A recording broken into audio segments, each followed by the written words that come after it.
Okay, this video is for anybody who owns a Redcat. This is a Backdraft 3.5. Now the Backdraft 8e, the Aftershock, and the Earthquake, and they all have the same frame, same suspension systems. The biggest problem with these cars are the hub carriers. They like to break because they're made out of some super cheap plastic, and here's a whole bunch that I have. Now you're going to want to strengthen them up. You don't want to do this stuff before you even run the car. They say ready to run, but the RTR really stands for ready to repair. So, first thing you're going to want to do is make sure you got your gear meshed. You're going to want to loosen all four of these up and slide your motor over tight onto the spur gear and tighten all four of them back up. After you have all four tightened back up, you're going to want to get yourself some Loctite. Loosen one screw at a time, pull it out, put some Loctite on it, screw it in, one at a time. So you're going to also want to do any other screws around the engine area so that they don't vibrate loose. You're also going to want, okay, now if you don't do that, you're going to end up with something like this after about, I don't know, this happened to me about 15 minutes. The spur gear just stripped out, and I did not have an extra one. So what I did is I went to the local hobby shop and found this Traxxas part number, I can't read it, 3954. There's only, what, 285 you can see there. This one matched up perfect, and that's what I have in the car now still, and it's just holding strong with the proper mesh. Now, that hole, as you can see, is too big. So you're going to want to get this spur gear, which I would put Traxxas spur gear instead of another stock Redcat. They also sell these at the local hobby shop. These are wheel bushings, and one of these will fit perfectly right inside there and fit on your transmission. So with these and those, you can run these forever. You can also use these for wheel spacers later on, like I use them on my Jado. And the Jado's right there. Now, you're going to want to, once you have all that done, you're going to want to strengthen your hubs. And I did this by wrapping electrical tape around them and putting a zip tie around it to keep it tight. Now, that'll allow, if you bump something, it'll allow it to flex, but not flex so far that it snaps. Okay? Now, another thing you're going to want to do, which is a good idea, Redcat has just regular pins in there to hold that on. See, I got some new ones right here. These pins, those go through, these are actually for here, but they're similar to the pins I have running through there. What I would suggest you do is pull those pins out and replace those pins with something like this. A long screw, which will thread in to everything and keep everything in place better than just a smooth pin will. This is about the right size.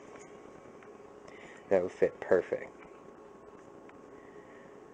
That will add a lot of strength. So if you combo this screw with the tape and this, you have yourself an extremely tough front end. Now, I did it this way so you can see it in the video, but you're going to want to use a black zip tie and put the lock down on the underside. With the black tape and the black zip tie, you won't even be able to tell that you have a zip tie on there. Nobody's going to be like, oh, what's that gaudy looking thing you have on the front end there, you know, because they're not going to be able to see it. Now, there's a few ways to fix broken parts. I had a steering linkage, it snapped, and I super glued it, and it held up forever until I got the new aluminum one. Now, here's a rear hub carrier. Snapped, as you can see. The easy way to fix these is with a drill, some super glue, and a tiny little screw, such as that. You're going to want to take this, line it up to where it goes, take a drill and drill a tiny hole down through the top, but don't go all the way through into where your bearings go. Then take it apart, put some good super glue in there, not no cheap stuff, and then run this screw down right through. And the screw combo with the super glue, you have yourself an extremely tough part that will now hold up for a long time. Also, you're going to want to make sure that your air filter is oiled real well.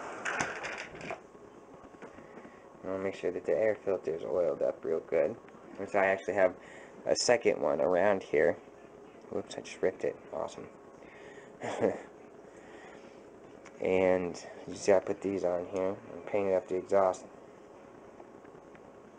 But you're going to want to do all this before your maiden voyage. And make sure you break your engine in real good. The plastic on these Redcats just seems extremely cheap. Everything on this thing is just not what I expected. But I tell you what, this car is super fast. This car runs super good and looks super cool. Except for those stock wheels. Now, I took my stock wheels off and replaced them with these. These look sweet on the car. One other thing you're going to want to do is you're going to want to get the hump pack for this car, so you're not running the 4 AA's. Now this is a hump pack out of my Jado. It doesn't quite fit, but it fits good enough once you put the top on. I had ordered the right hump pack, but it just has not come yet.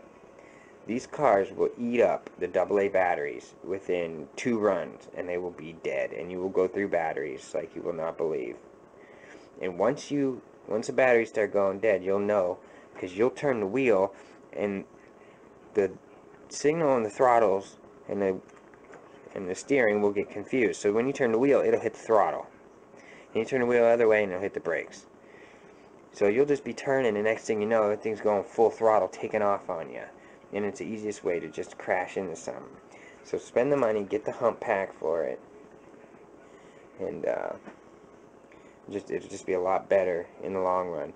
Now you're also going to want to get either a drill start or a roto start or some kind of starter, because the pull starts are garbage. I've already taken this particular pull start apart twice and fixed it, and it's still not what it should be, because the spring is a piece of crap. So you're going to want to do that. There's lots of other Traxxas and HPI parts that will interchange with the Redcat. You just got to match them up. Go to a local hobby shop. Anything that won't are the hubs and the hub carriers and that sort of thing. This is one other thing I did to waterproof the servo controller. Now I took this little plastic baggie and I doubled it up like a sandwich bag, wrapped up what's inside here in that, and then I wrapped black electrical tape around it, and I stuffed it in there. Then I took the top off, which I can't retake it off, otherwise I would have to redo the seal.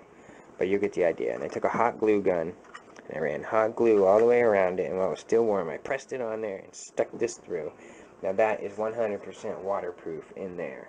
So you can run it through water, snow, ice, everything. It's really cold outside now, and there's water and snow outside, and I just bash this thing through the water. Never have any problems at all whatsoever. You're also going to want to make sure you keep your car clean.